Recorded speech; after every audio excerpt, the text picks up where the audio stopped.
सबसे पहले तो मैं हमारे भाई दीपक महावर जी का और आशु भाई का बहुत धन्यवाद व्यक्त करता हूँ कि भाई ने आप सब लोगों को इकट्ठा करने का जो प्रयास जो हमारे भाई ने किया वो बहुत सुंदर प्रयास है। और आप जितने तमाम साथी हैं हमारे, जितने आप सब हमारे भाई हैं, सब लोग बहुत कम उम्र, 18 साल, 19 साल, 20 साल, 22 साल, 24 साल। तो ये बहुत बड़ी बात है कि इतने कम उम्र के हम सब लोग जो हमारे आप सब साथी हो, आप लोग यहाँ भाई के कहने पे एकत्रित हुए, तो ये सबसे बड़ी जीत आपके भाई की है। तो आपका विश्वास उनके अंदर है, आपने उनके बड़ी विश्वास के साथ उन्होंने आपको कहा। और आप जिस तरह की जिस उम्र के आप लोग हैं, उस उम्र में अमूमन हम लोग परिवार की बात नहीं मानते। तो इसका मतलब ये है कि दीपक भाई में आपका पूरा विश्वास है, आप लोग दीपक भाई के साथ हो, ये भी मुझे पूर्ण विश्वास हो कि आप सब लोग दीपक भाई के साथ हैं। तो आप सब लोगों को बधाई। और मंच में तमाम हमारे जितने भी लोग उपस्थित हैं, हमारे बाबूजी सतपाल पथुलिया जी, हमारे भाई अनुज प्रधान जी, इब्राहिमपुर माजरा के ग्राम प्रधान है मौजूदा, हमारे नौजवान साथी अरविंद भाई, हमारे भाई वर्मा साहब, भाई मयंक जी, साहिल भाई, अंशु भाई, समीर भाई, आप तमाम लोग यहाँ उपस्थित हैं। आप सब लोगों का धन्यवाद। आप देखो, असल में एक बहुत व्यवहारिक बात मैं आपके साथ करूं कि आप सब लोग एक तरीके से शिक्षा ले रहे हैं, नौजवान हैं। ऐसा हो सकता है तो आपके बीच का हमारा साथी ऐसा हो कि कोई अपना काम करता हो, ज्यादातर आप सब लोग शिक्षा ले रहे हैं। तो देखिए, ये आप लोगों के लिए अचानक से एक नया मंच है कि एक कांग्रेस पार्टी, किसी राष्ट्रीय पार्टी, किसी भी पार्टी के मंच पे आपके भाई ने आपको बुलाया। तो आपको लगेगा कि आपके मतलब की क्या बात है ना। आप लोगों के मन में एक विषय हो रहा होगा कि चलो चलते हैं, दीपक भाई ने बुलाया तो हम चल देते हैं, अपने भाई का स्वागत है, अपना भाई कांग्रेस में जाना चाहता है तो हम चल देते हैं। आप लोग केवल उस पर्पज से यहाँ, आप लोगों को लगेगा कि आपके मतलब की क्या बात है या आपके मतलब की कोई बात नहीं, ऐसा आपको लग रहा हो। लेकिन मैं अपनी पूरी बात शुरू करने से पहले बहुत ज्यादा समय नहीं लेने का आप लोगों को, क्योंकि मुझे पता है कि आप लोगों का पढ़ाई का समय हो सकता है, या फिर ऐसा हो सकता है आप बहुत देर से बैठे हो तो कुछ और काम रहे, कहीं जाना होगा, तो बहुत ज्यादा समय नहीं लेने का, केवल 10 मिनट। मैं बेसिकली राजनीति में आने से पहले मैं प्रोफेसर रहा हूँ। मैंने बीटेक के बच्चों को भी पढ़ाया, पॉलिटेक्निक के बच्चों को पढ़ाया। आप ही के यहाँ जो गवर्नमेंट पॉलिटेक्निक कॉलेज बहुत ज़्यादा नहीं पढ़ाया, 1 महीना यहाँ भी पढ़ाया मैंने। और यहाँ के गवर्नमेंट इंजीनियरिंग की संविदा में जो नौकरी होती है, जिससे बाद में आगे गवर्नमेंट प्रोफेसर हो जाता है, वो नौकरी मैंने छोड़ी हुई ये यहाँ से। और मैंने एमबीए के बच्चों को भी पढ़ाया, छोटे बच्चों को भी पढ़ाया। तो मुझे आपकी मनोस्थिति पूरा पता है। मैं राजनीति करने से पहले मैं टीचर था। तो सबसे पहली बात ये होती है कि आप कोई भी काम करें, आप कोई भी काम करें, XYZ कुछ भी काम करें, तो दो चीजें वो चीज आपसे मांगती है। पहली चीज मांगती है आपका समर्पण, और दूसरी चीज मांगती है केवल और केवल आपका अनुशासन। अगर आप किसी भी चीज के प्रति समर्पित हैं और आपके अंदर एक अनुशासन है उस चीज को पाने का, तो मैं समझता हूँ कि अगर आप IAS की तैयारी भी करोगे तो भी सफल हो जाओगे, आप कोई भी परीक्षा की तैयारी करोगे आप सफल हो जाओगे, आप कोई पढ़ाई करोगे तो भी सफल हो जाओगे, आप कोई व्यवसाय करोगे, पढ़ाई करने के बाद कोई दुकान करोगे, कोई धंधा करोगे, अगर आप अपने धंधे के प्रति समर्पित हो और आप में अनुशासन है तो आप निश्चित सफल हो जाओगे, सफलता के शिखर तक। तो इसी के साथ साथ हमारा जो कांग्रेस का संगठन है, सबसे पहली बात ये बता दूं कि भारतीय राष्ट्रीय कांग्रेस का जो संगठन है, आप लोगों की और मेरी उम्र के बीच में बहुत ज्यादा फासला नहीं है। ऐसा हो सकता है कि आपके जितने सारे लोगों के बड़े भाई होंगे वो मेरी उम्र के होंगे, जिनके साथ आप हंसी मजाक हंसी ठिठोली करते हो। तो आप लोगों के लिए जो महत्वपूर्ण बात है कि यहाँ जो आपके बीच हम लोग बात कर रहे हैं, वो बात ना मेरी है, ना इनकी है, ना किसी और की, वो बात आपके भविष्य से जुड़ी है। वो बात आपके जो छोटे भाई बहन हैं उनके भविष्य से जुड़ी है, और वही बात आपके आने वाला जो भविष्य है, आपके जो आगे आने वाले जो बच्चे होंगे, उनका जो इस्तकबाल है, उनका जो भविष्य है, वो उससे जुड़े। क्योंकि आज जो देश का माहौल है, आप सब लोग फोन पे, क्योंकि अखबार तो शायद आप लोग नहीं पढ़ते, आजकल डिजिटल जमाना है, तो आप लोग फोन पे बहुत ज्यादा न्यूज वीडियोस ये सब देखते होंगे लगातार। तो दो तरह की वीडियो आपको दिखती है, दो तरह की चीजें आपको व्हाट्सएप के मोबाइल पे दिखती है। क्योंकि मैंने बीटेक एमबीए किया हो तो टेक्नोलॉजी की थोड़ी बहुत मुझे ना जानकारी है, जितना मैं समझता हूँ उतना मैं आपको बताना चाहता हूँ। आप अपने फोन के अंदर अगर आप केवल जूतों का ऐड एक बार देखोगे तो आप जब भी अपनी फेसबुक खोलोगे तो उसमें बहुत सारे अलग अलग ब्रांड के जूते आपको लगातार दिखाई देंगे, होता है। आप अगर कोई कपड़े का आप कोई किसी ब्रांड की टी शर्ट देख लोगे तो बहुत सारे अलग अलग ब्रांड के आप जब भी फोन खोलोगे तो वो टी शर्टों की आपको दिखाई। आप जैसे ही अपने फोन के अंदर एक वीडियो देख लोगे, मार्केट की वीडियो देख लोगे तो वो पूरी दुनिया में से उठा के जितनी मार्केट की वीडियो सब आपको दिखाता है। मैं गलत तो नहीं इस बात में? तो यही काम आज देश में बैठी हुई सरकारों ने आप लोगों के दिमाग के साथ किया, हमारे नौजवान के साथ किया, या हमारे जो बुजुर्ग जिसके हाथ में मोबाइल पहुंच गए उसके साथ किया। आज जो सरकार के अंदर बैठी पार्टी है, मैं बहुत सीधे शब्दों में समझाने की कोशिश कर रहा हूँ आप लोगों को, क्योंकि अगर आप लोग समझ गए उसका एक्सपेरिमेंट फिर आप करना। आप यहाँ से निकलने के बाद जब घर जाओगे बैठोगे तो जो मैं बोलने वाला हूँ उसका एक्सपेरिमेंट अपने फोन के साथ करना, तो आपको चीजें समझ आएगी। आप जो आज सरकार बैठी है इस देश प्रदेश के अंदर, जो सरकारें बैठी है उनके पास आज संसाधन है, धन है और इस देश का सिस्टम। आप लोग तैयारी कर रहे हो एग्जाम की, पढ़ाई की, तो आपने कभी देखा है जब डीएम साहब या एसपी साहब आपके यहाँ दौरे से गुजरते हैं, देखा किसी ने? कभी डीएम की गाड़ी जाते हुए देखी है? एसपी की गाड़ी जाते हुए देखी है? देखी है? किसी मंत्री की गाड़ी जाते हुए देखी है? जब आप देखते तो उनके साथ 4-6 गाड़ियां चलती है ना। इस जिले का देखिए, मैं प्योर एक भारतीय राष्ट्रीय कांग्रेस राजनीतिक दल, मैं चाहूंगा एक बहुत अच्छा भाषण आपको दे दूंगा, देश में चल रहा है वो चल रहा है, लेकिन उन सब बातों का आपके साथ कोई मतलब नहीं। मतलब ये है कि हम लोग आपके पास आए, आपका भाई कांग्रेस से जुड़ रहा है वो एक अलग मसला है, लेकिन आप लोग अगर हम तक आए हैं तो कम से कम हम लोग ऐसी बात करें जिस बात के बाद आप कुछ सोचो समझो, कुछ लेके यहाँ से चलो। वो आपके भविष्य को बना सकता है, वो आपकी पढ़ाई में सहायता कर सकता है। मैंने पहली बात बोली कि अगर आप पढ़ाई भी कर रहे हो तो पढ़ाई के लिए सबसे ज्यादा जरूरी है कि आप समर्पित हो अपनी पढ़ाई के प्रति और आपके अंदर अनुशासन। सुबह 4 बजे उठना तो 4 बजे उठ के पढ़ना है। आप ऐसा कभी भी सक्सेस नहीं हो सकते अपनी पढ़ाई के अंदर कि 8 बजे उठ के पढ़ लूंगा जी 10 बजे पढ़ लूंगा, हो सकता है ऐसा? कभी नहीं हो सकता ना। तो उसके लिए भी समर्पण की जरूरत है और डिसिप्लिन की जरूरत है। तो ऐसे ही कोई राजनीतिक दल है, तो राजनीतिक दल की सभा होती है, कोई भी मीटिंग होती है, अनुशासन और समर्पण की जरूरत है। आप लोग बैठे हो तो इसका मतलब आप कुछ लेके जाना चाहते हैं। क्योंकि जब मैं आपकी उम्र में था, आपसे 5 या 6 साल पहले, तो मैं भी ऐसे कहीं गया था अपने देश के। तो जब मैं पहली बार गया तो मैंने सुना, उन चीजों को समझा और समझते समझते बहुत कम हुए। जिन लोगों का आप केवल टीवी में देखते हो, जिन लोगों को, जिन लोगों से आप लोग समझते होंगे कि मेरा सपना होगा मिलने का, जिन लोगों को आप टीवी में देखते हो और आपको लगता है बहुत बड़ा आदमी होगा या पता नहीं मिल पाऊंगा नहीं मिल पाऊंगा, तो वहां तक जाने का रास्ता ये चीजें खोलती है। तो आप लोग जब उन गाड़ियों को देखते हो तो आपके दिमाग में एक क्वेश्चन आता है कि इतनी सारी गाड़ियां नहीं कि आदमी इतनी सारी गाड़ियां क्यों चल रही? कभी आया ये क्वेश्चन आपके दिमाग में? कभी आया ये सवाल? बहुत बुनियादी सवाल। अगर आप लोग समझ गए सवाल तो आप इस देश की राजनीति को समझ जाओगे, आप समझ जाओगे आपका भविष्य कहाँ है। ना आपका भविष्य आपके हाथ में, ना आपके पिता के हाथ में, आपका भविष्य जो है सरकारों के हाथ में। अगर आप इस बात को समझ रही तो आपको पता चल जाएगा कि आपका भविष्य सरकार के अंदर, आपका भविष्य दिल्ली की कुर्सी में बैठे उस व्यक्ति के हाथ में जिसको आप जानते भी नहीं, जिससे आप कभी मिले नहीं। लखनऊ के अंदर बैठे मुख्यमंत्री के हाथ में आपकी कलम है। आज लखनऊ के अंदर बैठा मुख्यमंत्री फरमान जारी कर दे कि जिसके 100% नंबर होंगे केवल वही एग्जाम में बैठने का पात्र होगा। तो आप में से 90% लोग उस परीक्षा से पास हो जाओगे नहीं? बताओ। तो आपका भविष्य आपके हाथ में नहीं है। आपका भविष्य केवल आपके हाथ में इतना है कि आप उस चीज के प्रति समर्पित हो सकते हो और काम कर सकते हो। लेकिन वो भविष्य बनाने वाला व्यक्ति आपके बीच का हो सकता है जब आप चाहो। तो बात यहाँ केवल ये है, क्योंकि देखिए आज आपकी शिक्षा को कंट्रोल कौन चीजें करती है? आपकी शिक्षा को कंट्रोल, आपकी शिक्षा को नियंत्रित कौन चीजें करती है? सरकार में बैठे हुए लोग। आपके आने वाले भविष्य में आपके आने वाली शिक्षाओं के नियम कायदे कौन बनाता है? शिक्षा मंत्री बनाता है, प्रधानमंत्री बनाते हैं, मुख्यमंत्री बनाते हैं।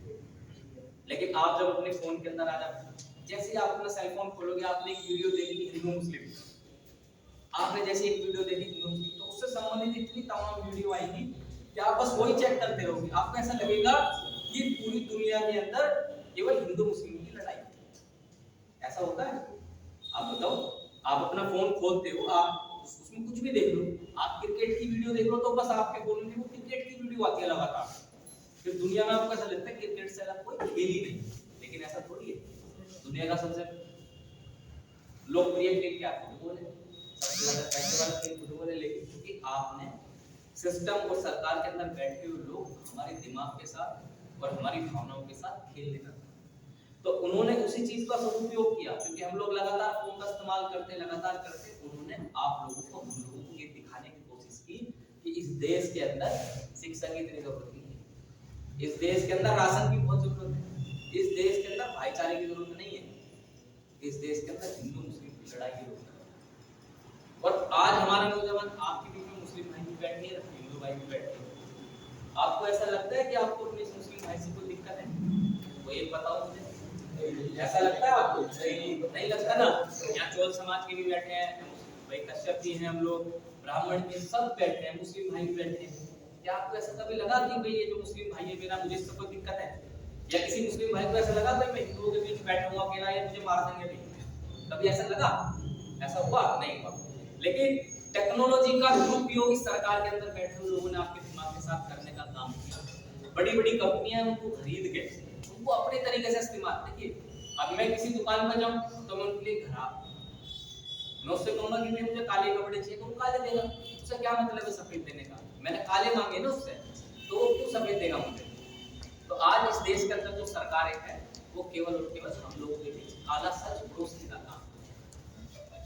आप मुझे बताओ, बाबूजी 86 साल के हैं, आपके बीच हमारे बीच के हमारे बाप दादा जो बाबा होंगे, क्या आपको लगता है वो किसी ऐसे कार्यक्रम में जाने का काम करते हैं?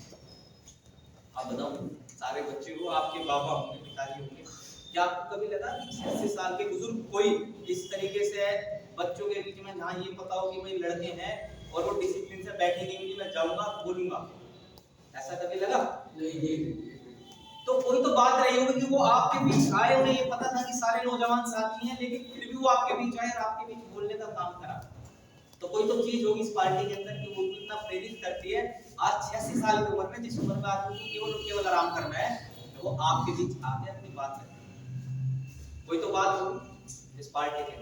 देखिए कांग्रेस पार्टी राजनीतिक पार्टी नहीं, कांग्रेस पार्टी इस देश का गौरव, इस देश की गाथा है, जिस पार्टी ने इस देश को आजाद कराने में अपने लोगों को किया। और पहले इस देश के अंदर एक ही पार्टी थी, उसको कांग्रेस बोलते थे, आज भी कांग्रेस ही बोलते हैं। वो इस पार्टी ने आप लोगों का भविष्य बनाने का काम किया, हमारा आने वाले भविष्य को सुरक्षित करने का काम किया। आज आप लोग, हम लोग अच्छे कपड़े पहनते हैं, जूते पहनते हैं, बढ़िया बाइक इस्तेमाल करते हैं, गाड़ियों का इस्तेमाल करते हैं। क्या आपको ऐसा लगा पिछले 15 साल के अंदर कुछ इससे अलग जनता पार्टी की सरकारों ने किया? आपको लगा ऐसा? नहीं लगा। लेकिन ये जरूर लगा होगा आज के समय में आपकी जो पढ़ाई है वो इतनी महंगी हो गई है, इतनी महंगी हो गई है कि आपके माता पिता आपको पढ़ाने से कतराते हैं। सच बताओ, ऐसा है कि नहीं? आप में से बहुत सारे बच्चे ऐसे हैं जो 12th के बाद या बीए के बाद केवल इस अभाव में शिक्षा छोड़ देंगे कि उनके पिताजी की इतनी कमी नहीं कि वो उनको उच्च शिक्षा दे पाए।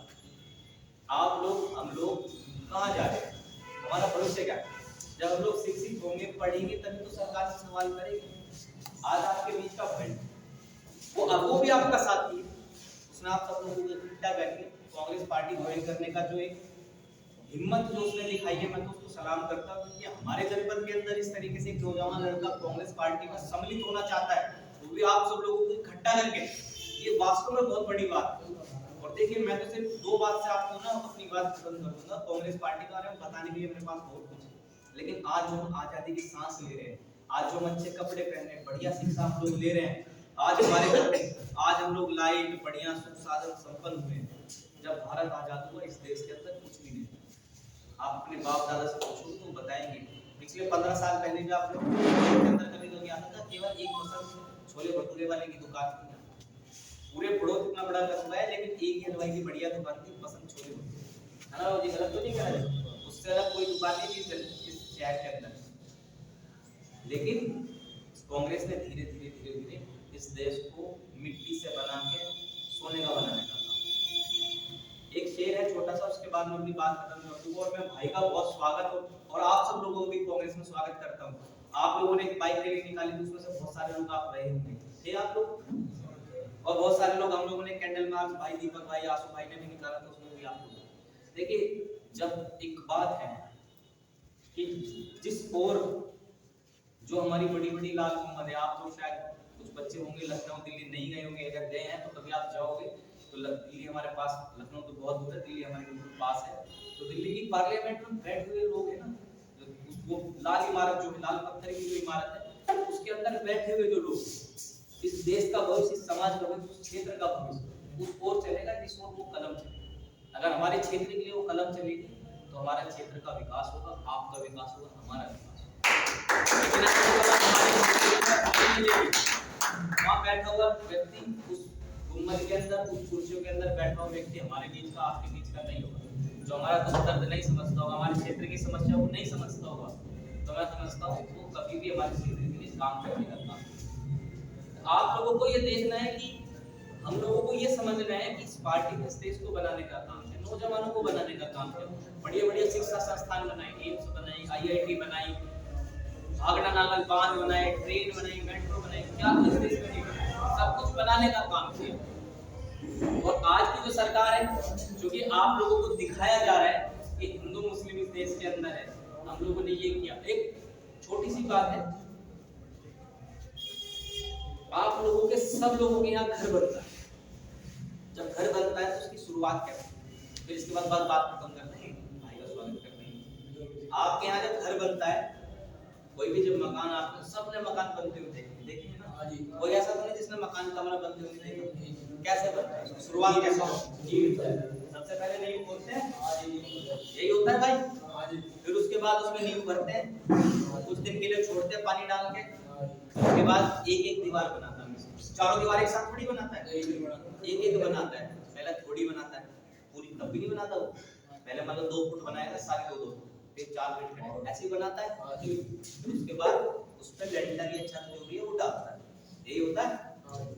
तो आप लोगों को सिर्फ इतना समझना, भारतीय जनता पार्टी ने 2014 से पहले इस देश के अंदर कुछ नहीं हुआ, 2014 के बाद ही सब कुछ हुआ।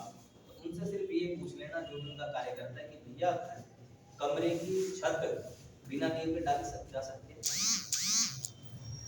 आप बताओ कि किसी भी मकान की छत या किसी भी दुकान की छत बिना नींव बनाए हुए, बिना दीवारें बनाए हुए डाली जा सकती है?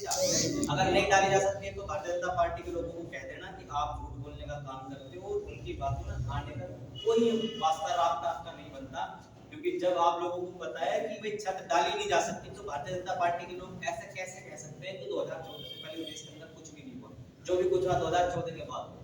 ये चीज आप फोन में देखते हो ना, केवल उस फोन की इन्हीं चीजों से थोड़ा बाहर निकलना है, देश दुनिया की चीजों के बारे में जानना, तो आपको पता चलेगा ये देश पहले भी सोने की चिड़िया थी, और इस देश का लोहा पहले भी पूरी दुनिया ने माना है, और आज इस देश का लोहा पूरी दुनिया मान रही है।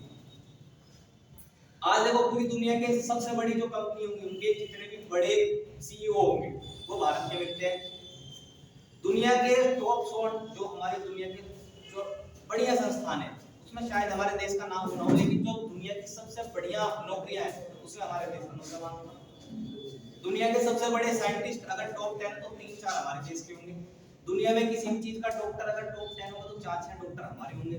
दुनिया में किसी भी चीज का संस्थान होगा, कोई भी खेल होगा, हमारे लोग पूरी दुनिया के साथ कदम-ताल करने का काम। तो क्या वो 2014 के बाद हुआ? आप बताओ, ऐसा तो नहीं है ना भाई, 2014 से थोड़ी हुआ, पहले भी तो देश था ना। तो मकान की दीवारें बनाई ना, तो आप लोगों ने क्या किया? छतें तो डाली है, दीवार तो हम लोगों ने बनाई है, आप लोगों ने, हम सब लोगों ने मिलकर बनाई है। देखिए एक छोटा सा शेर है, उससे आप समझ जाओगे इस देश के लिए ये चीज। बाबू जी हमारे मेरठ में आपका गांव है ना, तो वहाँ एक हमारे ऐसे शाम प्रधान जी हैं, तो उन्होंने मुझे एक बार बताई थी, बहुत बुजुर्ग थे, तो कम उम्र में मौका मिला बड़े लोगों के साथ बैठने के लिए, तो उन्होंने एक चीज कही, एक शेर कहा इस देश के लिए कि जब खुले गुलिस्तान को जरूरत थी, मतलब जब इस देश को आजाद कराने के लिए जरूरत थी, तो लहू हम लोगों ने, तो इस देश को जब आजाद कराने की जरूरत थी तो लहू आप सब लोगों के, हम लोगों के माता पिता, बाबा दादा ने। और जब आज बहारें चमन इस देश के अंदर आई है, जब आज बहारें चमन इस देश के अंदर आई है, तो सरकार में बैठे हुए लोग हमसे पूछते हैं कि आप बात आई तो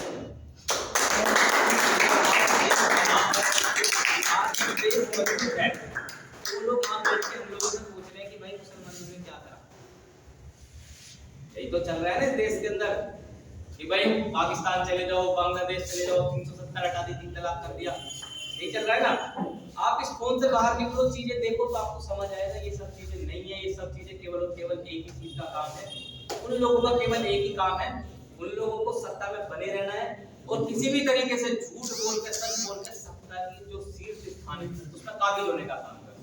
और देखिए जिस ओर जवानी चलती है उस ओर जमाना चलता है। आप जिस तरफ चलोगे, आप जिस तरफ खड़े हो जाओगे मेरे नौजवान साथी, हम नौजवान जिस तरफ चलेंगे, जिस चीज की आवाज उठाएंगे, उस तरफ ये जमाना चलेगा, उस तरफ हमारा देश चलेगा। तो इस देश को चलाने की, इस जमाने को चलाने की जो परंपरा है वो हमेशा नौजवान में है।